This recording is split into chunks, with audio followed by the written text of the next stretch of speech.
স্বাগত সবাইকে UA news 24 চ্যানেলে। আজকের বিশেষ খবর হলো, কখনো পাহাড় কখনো মায়াময় জঙ্গলে দেব ইধিকার দুষ্টু মিষ্টি ঝিলমিল প্রেম, ভালোবাসায় মাখা রঘু ডাকাতের দ্বিতীয় গান। রঘু ডাকাতের দ্বিতীয় গান এলো প্রকাশ্যে। এই বছরের পুজোতেই বড় পর্দায় আসছে রঘু ডাকাত। বাগদেবীর আরাধনার দিনই হয় ছবির শুভ মুহূর্ত। আর এবার প্রকাশ্যে এলো রঘু ডাকাতের গান ঝিলমিল লাগে রে। কিশোরীর পর ফের ঝিলমিল লাগে গানে একসঙ্গে দেব ইধিকাকে দেখলেন দর্শক। গানের শুরুতেই পাহাড়ে ঘেরা এক অপূর্ব প্রেক্ষাপটে দেখা মেলে তাদের।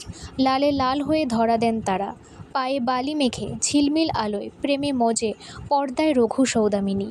তারপরই গানের প্রেক্ষাপট বদলে যায়। ধোঁয়াশা মাখা পদ্মবিলে ধরা দেয় তারা, পরনে সাদার স্নিগ্ধতা। তারপর ফের তাদের দেখা মিলে বনানীর মাঝে কালো পোশাকে। বেঙ্গল ব্রিগেডস কার্নিভালের আবহে মুক্তি পাওয়া রঘু ডাকাতের নতুন এই গান নীলায়ন চট্টোপাধ্যায়ের সুর নতুন করে প্রাণ জাগিয়েছে। গানের কথা লিখেছেন প্রসেন, গানটি গেয়েছেন ঈশান মিত্র ও সুচিস্মিতা চক্রবর্তী। প্রসঙ্গত, এর আগে প্রি টিজার প্রকাশ্যে এসেছিল। সেখানে প্রি টিজার শুরু হতেই গম্ভীর গলায় শুনতে পাওয়া যায়, ইংরেজরা ভেবেছিল বাঙালিরা মরে গেছে, আগুন নিভে গিয়েছে, প্রতিবাদ হয়ে গিয়েছে ইতিহাস। কিন্তু ওরা জানে না, আগুন নিভে গেলেও ছাই নেভে না। ইতিহাস লিখে শিকারী, বাঘ লেখে না। যদি লিখত তাহলে ইতিহাসটা কেমন হতো বলো দেখি।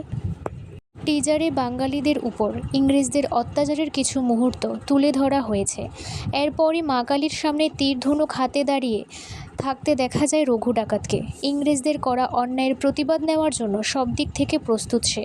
খড়গহস্ত রঘু ডাকাতের রূপ দেখে শিহরিত হতে হয়। রঘু ডাকাত চরিত্রে দেবের এই অসামান্য লুক রীতিমতো মুগ্ধ করেছিল দর্শকদের। উল্লেখ্য, ছবিটি পরিচালনা করেছেন ধ্রুব বন্দ্যোপাধ্যায়। এসবিএফ উদ্যোগ এন্টারটেনমেন্ট ভেঞ্চার্স যৌথভাবে এই ছবি প্রযোজনা করেছেন। দেব ছাড়াও এই ছবিতে গুরুত্বপূর্ণ ভূমিকা দেখা যাবে অনির্বাণ ভট্টাচার্য, ইধিকা পাল, রূপা গঙ্গোপাধ্যায়কে। এখনকার পর্যন্ত সংবাদ এ পর্যন্তই। পরবর্তী সংবাদ দেখতে চোখ রাখুন ইউএ নিউজ 24 চ্যানেলে। ধন্যবাদ।